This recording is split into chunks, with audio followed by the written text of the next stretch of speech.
Sir বাংলাদেশের ভাষা নিহত হয়েছে চট্টগ্রামে। তোরা কি সবাই মাসের বেতন দিছিস? জি স্যার আমি দিছি। স্যার আমিও দিছি। স্যার আমিও দিছি। স্যার আমি তো এই মাসের বেতন দিতে পারি নাই। আহা, অসুবিধা নাই, আগামী মাসে দিস, ঠিক আছে? কোনো সমস্যা না, আমাকে বেতন দিলেও হবে না দিলেও হবে, কোনো ব্যাপার না, আমি এরকম টিচার না। তোরা তিনজন থেকে একজন বল, বাংলাদেশের জাতীয় ফুলের নাম কি? স্যার শাপলা। এই তো আসিন, তুই বল, পাকিস্তানের জাতীয় ফুলের নাম কি? স্যার এটা তো পারি না। এটা পারছ না, ওটা পারছ না, পারছ কি? তোরা তিনজন আবার বল, 2 আর 2 যোগ করলে কত হয়? 2 আর 2 যোগ করলে 4 হয়।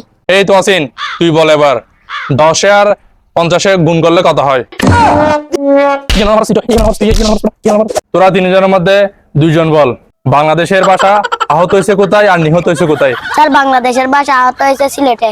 স্যার বাংলাদেশের ভাষা নিহত হয়েছে চট্টগ্রামে।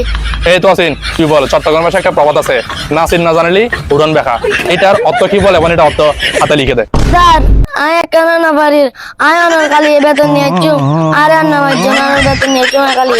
ঠিক আছে, বেতন নিয়ে আসবি কালকে মনে করে।